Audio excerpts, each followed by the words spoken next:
إيجا خبجمتو تداوتو تخينيا دراما داوني ولي ديبني دراما خنا رامو وان باي كبرتن شكيتو كل إنكمنو خنا تان سوداني مو خيسما شخي في سنبتا قبنا خيسما شخي في سنبتا خينيا مال كبتي نفرفه يو خان أينو تجو خيساني فيس نتيس كوبي خنا رتي خنا سوى جندا ونتا أما سانجدو من وجين ترى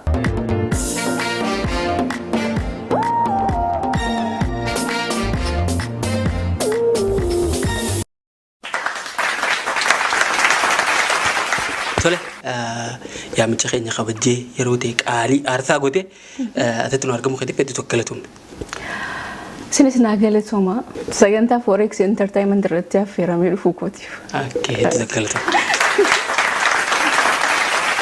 تبع نعم كي سنف سنين قالتهم فردنجنا أوكي قالتهم هتليني ما تيجا أرتيتي لا نمني دولين تبيها وسوا موزي كوفن تهين سربا خيتين نمني دوسي بيها be daawwattoonni keenya akka beekaniif maqaa keetii fi bakka dhaloota yookaan barbaachisaa ta'e akka nutti himne. Ani maqaan social media dha Goomitti Goomaati. Ammallee kan maan namni na baruudha kan hin barbaadu ammallee. Okay. Ana sirbi kan koo sirba daandii jiru jedhudha. Jechuun maqaa daandii jiru jedhudha kan. Yaa mata duree sirbaati. Mata dureen sirba ansii fi yaada kan jedhu. Sirba kan biraatu saampilii sirba kan biraatu iyyuu maqaa sirba kooti isa jalqabaarratti galmaa. Okay, sirba biraati malee sirba kanaa miti jechuudha. Aywa sirba beenu jechuu qabutu ansii fi yaada isa jedhutu ragale. Jechuun dogoggora. Aywa dogoggora isaati malee sirbichi mata dureen isa miti ansii fi yaadaan kan biraati. Daandii jiru. Daandiin jiru kan biraati. Kan biraati. Sirba sii. Okay, walumaa galatti ati maqaan kee Goomitti Goomaa. Sorry, ani maqaan faamilii na baase kan biraati. Social media kan na beekuni Goomittiidha. Okay, sanuma ammallee akkuma sanii siyaamnu barbaadde. Aywa. Goomitti Goomaa maaliif baafatte? Goomitti Goomaa. Maqaa faamiliitii baaftee dhiiftee maaliif maqaa kanaan akka siyaaman murteessite? Okay, Goomitti Goomaa jalqaba irratti anaaf maqaa sanyii kootiiti anaaf. Okay. Jechuun akka gandaa nuti ana Goomaa jedhamneetu kan maqaan gandaa akkuma jirutti jiru ta'u akka sanyii kootiiti anaaf. Goomaan mootota shanan gibee keessaa tokko ati warra Goomaa sana jechuudha. Eeyyoo akkasumatti fudhadhu. Hedduu bareedaadha. Jalqaba irratti osoo seenaa sirbaan dura jiru hin kaasin sirbi kan kee haati maxxansiti yookaan ittiin si beeknu kuni yoon baaftee akkamitti sirbichi by the way seenaa dhugaa ta'uu isaa odeeffannee jira. Seenaan inni irratti xiyyeeffatu seenaa keeti moo seenaa nama biraati? Seenichi seenaa nama biraati. Okay, seenaa nama biraa kana fuutii ati sirbuudhaaf by the way san dura akka ati sirban qabdan beeka. Okay, sirba jalqabaa seenaa nama biraatiin jalqabu kanaaf maaliif nama santu na sirbisiin jeemu seenaan nama sanii sitti dhagaamnaan kaatee sirbaan ibsuuf yaalte. La jechuun waan jireenya kootii keessatti amma taa'inyu irrattis ta'ee karaa deemaa isa ta'uu hiriyoottan keessatti na mudate ilaalchumaanis ta'ee namni waan gaafate yookiin maal godhuu jedhee waan gaafate isumarraa bakka nama sana buusee barreessa. Sirbicha si barreesse moo abbaatantu barreesse ta'an? La wallah anatu barreesse. Okay. Sirbichi amma miti barraa'uun isaas loon yaani. Okay. Waan turedha waggaa 9 dura. Okay. Waggaa 9 dura osoo biyya kana dhufin. Aywa. Walaluma akkanuma barreeffattee seeraa waan kanaa barreeffattee lafa kaa'atte moo gaaf tokko ni sirbaa jettee walaloo isaa barreeffattee kaa'atte moo akkamitti gara sirbaa jijjiiruu dandeesse amma? Wallahi waayee anan sirban jedha akkan itti sirbu moo hin beeku. Sirbanan jechuun nan sirbanan jedha akka itti guddadhee fi akka yaadu adda garagara. Akkami guddatte mee? Waayee sirbaa quban qabu. Amma artistoota gurguddaa warroota akka fakkeenyaaf Kadir Martuutii fi Alii Birraa manaamanii kana malee erga nobbaree waan dhadhageen alatti artistii kana beeku amma sirba baay'ee jalqabee ka'ee xumuruun beeku sirbuun baay'ee kan. Walumaa galatti waayee sirbaa baay'inaan dhaggeeffattu. Hin dhaggeeffadhu. Ayidool Itoophiyaa irratti dorgommii yeroo dhiyaatullee qarshii 30 galmaama jennaan bannee deemnee walii gallee mucaa tokko wajjin. Okay. Akkuma nama tokkotti naadha koo gaafadhe daa'ima miti baduu jedha maatii gaafachuun hin jiru beektee. Jennaan sammuu kee keessa waasi jira moo si nagaadhaa tufi naan jette abbaan keessa dhageenyaan si ajjeessu naan jette. Wama akkasii isaa fuutata naan jette beektee. Inni dorgommii na ilaala guyyaa xinnaa kana guddaa kan dorgommii kan nan ilaala. Fedhiin bakka dorgomuu na keessa jira. Sagalee kamiyyuu on fudhadha sirbuu nan danda'a. Gaafa ijoollee gaafa daa'ima taate shaakaluu turte sirbicha sirboota garaagaraa. Qophaan shaakala qophaan sirba namni na dhagahuun waruun fedhu. Ayyi haga yoon dhagahee isii masana sagalee nan sirba. Yoon barreessa illee taa'ee daleessa ofumaa kootiin. ifuma bareetite ifuma eedalatti goote yaalu turte gaafa eedalti baddee deemuuf yaaddu maal simtete wallahi hin deemne ma jechuun an xiqqoodha haati kan kuna sodaachiftee jennaan callisee intala barsiiftuti cunni jedhanii wallaggaadha dhufanii nu barsiisu isii wajjin hin banna jennee kaanee waan danda'ee badaan jiruun jedhee jennaan akkee rakkoon qabu kalaa isaan bareettee baddeessii yeroo isaan jechuun isiidhaa wajjin baduuf turre jalqaba irratti yeroo xiqqoo ta'e jechaadha fedhii dhuman qaba. Tole dhumarratti biyyaa baanan faamilii biraa fagaannan gara sirbaa dhufte moo akkamitti dhufuu dandeesse gara sirbaa? Jechuun maa hin beektaa maatii kan kee rabbii jalatti maatii kan kee kan si galee yeroo kamuu taane yeroo wanta gurgurachuudhaaf wanta ta'e gochuudhaaf ol ka'ee waan jarri natti rifatanii natti gaddannatti fakkaata waan ta'eefan of qaba yeroo baay'ee jechuun kanatu na qaba malee yeroo baay'ee fedhiin qaba. Barreessee dhuma lallafa ka'a sirba kamuu inuma barreessa guyyaa tokko garuu nan sirba isa jedhu sammuu keessaa qaba akkamitti akka ta'e akka ta'u Allahu aalam wanta hin beeku hin jiru garuu sammuu keessaa nan sirba isa jedhu nan qaba. Tare yoomitti eessatti akka ta'e garuu waggaa sagal duraatti barreessite seenaa nama biraa akka ta'e nuti himtee jirta seenicha nuti himuu dandeessaa seenicha akkam ture namni kun maal siidha hangam takka walitti dhufeenya qabdan seenicha namni si himeeti moo nama san bira teessiti seenicha iyyaan gartee yoo qabu mudannoo yeroo sanii daawwachaa turte akkam maal raaqate barreessuu dandeessa? Mudannoo dhuman daawwachaa ture jechuun isiin immoo abbaa jedhamti. Inni Shamsul jedhama. Yeroo isiin innis jaalala si gaafatu isiin maatii sodaatti turte inni iyyamanuu fi fuudhuuf midhaan sodaatteetu tuma jettu booda jaallattee erga isiin ofitti gattee jaallattee ni jettee inni itti jijjiirame baqaatu isiin hin yaadin ta'e wanti sun. Isiin hiriyaa kooti wajjin nyaannu wajjin dhugnaa isittis hin himne nan barreessanaan isaan jenneen garuu isiirra dhaabbadheen barreesse waan kana.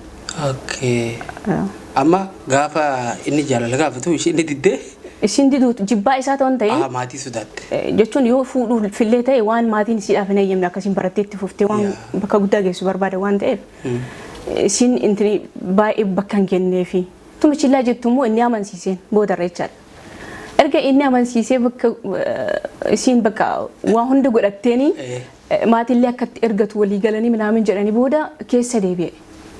So sanra hate isin midde yeroo isin midde baay'ee miidhamte siin baay'ee miidhamte kana waan laalaa turtee fi seenicha barreessite bakka isin of buuse yeroo san hedduun gaddachuu waan barreesse hiriyaate waan ta'e jecha itti dhagaafte egaa biyya kana dhuftee waggaa meeqa? Waggaa torba sirbicha egaa wal dhuftee as dhuftee yeroo hangam takka turteeti sirba? Waggaa afur gaheera sirbicha waggaa afurii fooyi biyya kana dhuftee waggaa lamatti kun waggaa shanaffaanatti fakkaata haalumaanu. Biyya kana dhuftee waggaa lama akkas turteeti sirba wal dhufte wanni as dhuftee wal dhufteef faamilii biyyatti waan sodaatuuf amma faamilii irraa fagaadhee waan jedhudha moo haalatu si mijaa'e amma? Akka ta'e anaa sirba kana barreeffatee lafaa qabatee jiru artist Faraan Sulee ani beeku. Annaa Faraan istuudiyoo namatu sirba wayii inni gadhiisee jennaan sheer godhaniin innaa yeroo jala galee ilaalu istuudiyoo Faraan Sulee jedha istuudiyoo lakkoofsa bilbilaatii fi istuudiyoo kan jedhutu irra jira. Seenee dhumaan waatsaappiidhaan galee assalamu alaikum akkam jirtu naami jedhe dubbiseen istuudiyoon keessan kun sagalee jechuun sirba itti dalagdu moo akkami namni haala kamiin namaa dalagdu nama biyya fagoo jiruuf hin jedheen jennaan sirba sagalee qofa erga sagalee waraabdee ergitee jennaan sii dalaguu nan danda'a naan jedhe. Hayya rakkoon qabadeen xiqqoo tokko itti ergee inni kalaasiifin dalaga bareedduudha naan jedhe. Haala kanaan hin argadhe. Gaafa sirba kana wal dhuftu sirboota biraa lafaan qabde ture? Hin qabee. Maaliif isa kana keessaa filattee wal dhufte? Hedduu keessaa? Wantan keessaa filadheef hin qaba. Jechuun waan yeroo sanattis gabaabduudhaallee naaf mijattillee waan namni jaallatullee jechuun waan onni irraa maddeedha wanti sun tun barbaadeen onni siiseen sirbi suni onni irraa maddeen barreesse. Natti tola kanaaf sirba kana durse. Amma ergaa wallee kana baaftee gara waggaa 4-5 geenye jira. Maaliif ergatii wallee biraa wallee suuraatte? Tokkoon kanaafuu waan an ta'e na beeka. Tokko jechuun sirba yoo xiqqaate sirba 5 yookiin immoo 4 wayiitti argeera Faraanitti. Saampilii tokko immoo 2 wayiin argeera. isii kanatu achirra baatee intini irra baatee malee YouTube irratti nama maxxansiyaanis nama illee hin beeku. Inni illee akkaataa YouTube itti banatan namni isin barsiisa rakkoon qabu naan jedhee ture. Ani immoo garuu isarraa namni na baruun barbaade. Jechuun isa biratti sirba duraa maxxansitee? Bravo. Kanaafan akka inni na maxxansu barbaade. Isarraan si galee. Na hedduu nama cinqa bakka. Wallahi nama argee malee nama beeku. Hedduu nama rakkisa. Jechuun sitti dhagahama bakka.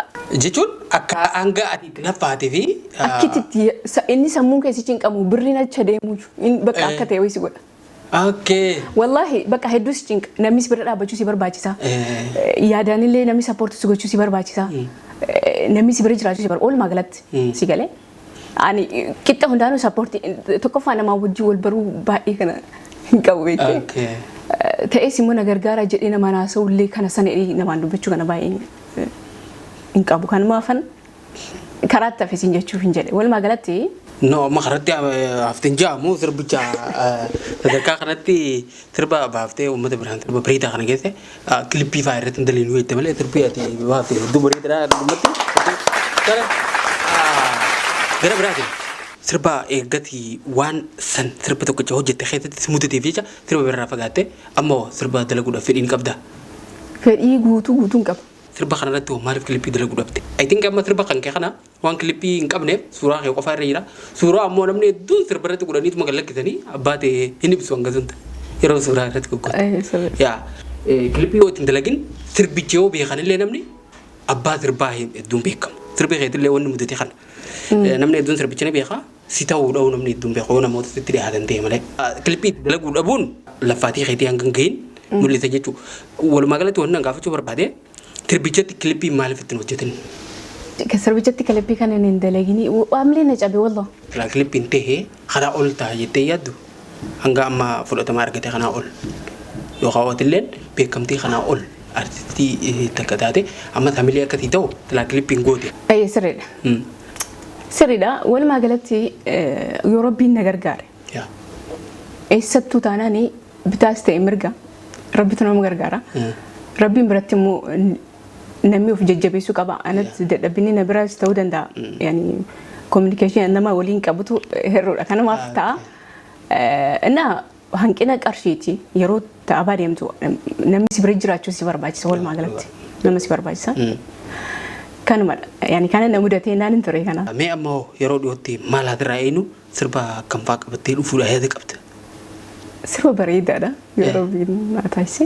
Maal sadarkaa maalirra jirtam? Fakkeenyaaf waan akka albamaa dalaguu mukaawuu sirba qeenxee singilii jechuu qopheessuudhaaf yeroo dhiyoo kana keessatti hangam yoomutti haasee eenyu? Jalqaba irratti kana kilippii gadhiisuun barbaada. Isa kanarratti kilippii hojjechuu? Okay. Sana booddee sirba shawaa jira sirba kan qopheeffadhe. Sirba shawaa sanaan dalagaa jedhee. Istuudiyoo galeera? Yeroo dhiyootti waan ajaa'ibaatiin akka dhuftu shakkii takka illee hin qabnu sagantaa keenyatti kaasaanis deema jira. Kana sagantaa keenya xumuruun duratti sirbicha baaftee kana waliin daawwattoota keenya irra deemanii akka dhaggeeffatan akka ittis bashannanan guyyaan sanbataa.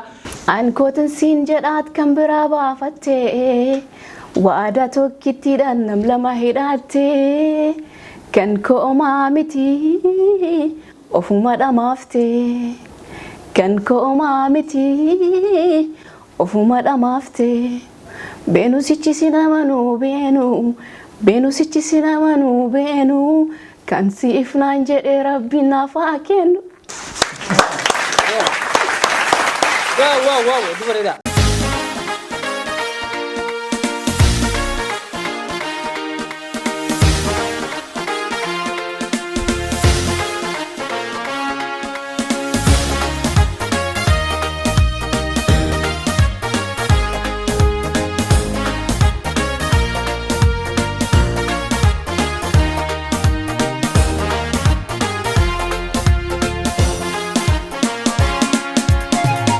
Kootan siin jedhaat kan biraa baafattee waadaa tokkittiidhaan nam lama hidhaattee kan koomaa miti ofuma dhamaaftee kan koomaa miti ofuma dhamaaftee ani Ani kodan sinjadaat kan barabaafate waada tokkitti daannam lama hidhatte kan koomaa miti ofuma dhamaafte kan koomaa miti ofuma dhamaafte.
Sinsee kan hiruu qabuutu sinsee tolchaa jiru kooti sinsee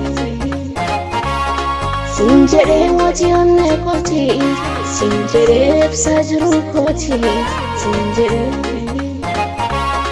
sinsee kan hiruu qabuutu sinsee tolchaa jiru kooti sinsee sinjedhee mootii onnee kooti sinjedhee ibsaa jiru kooti sinjedhee.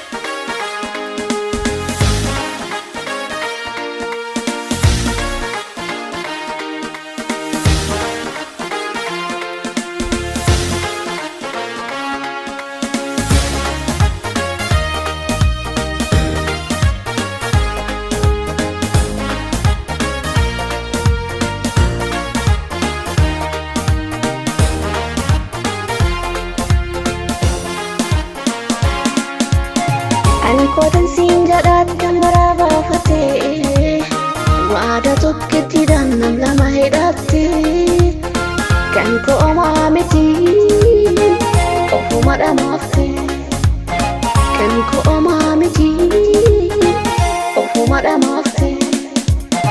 Ani kodan sinjadaat kan barabaafate waada tokkitti daannam lama hidhatte kan koomaa miti ofuma dhamaafte kan koomaa miti ofuma dhamaafte.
Sinsee kan hiruu qabuutu sinsee tolchaa jiru kooti sinsee. Sinjere wati onne koti, sinjere ibsajiru koti, sinjere. Sinse kalhiru kobutu, sinse kalchajiru koti, sinse. Sinjere wati onne koti, sinjere ibsajiru koti, sinjere.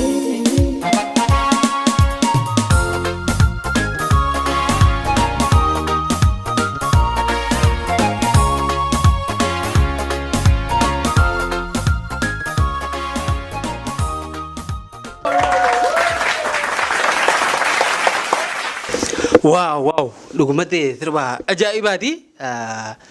Sirba kan kee yeroo dhiyootti wantoota haarawaa garaagaraatiin dhuftee kanas kilipii fi wantoota garaagaraatiin akka nungeessu shakkii takka illee hin qabnu daawwattoonni keenya immoo sirba kanaan akka hedduu tokko bashannantan akkasuma qophii keenyaan hanga ammaa daawwachaa turtan akka shaashambaa jechaa turtan shakkii takka illee hin qabnu gommittiin yaamicha keenya qabachee yeroo ta'e qaalii aarsaa gootee keessummaa shaqii sanbataa taatee akkanatti nu waliin bashannanuu keetiif hedduu tokko galatoomii ulfaadhu siin jennee irra deebine. Ayyaanni gama kootiin hedduun siin galatoomfadha. Tole hedduu tokko ulfaadhu. Egaa kabajamtoota hordoftoota Forex Entertainment qophiin keenya keessummaa shaqii fi sanbataa kan hanga ammaa daawwachaa turtan kana fakkaata. Qophiin keenya ammallee itti fufa hanga dhuma sagantaa teenyatti ammas nu waliin tura.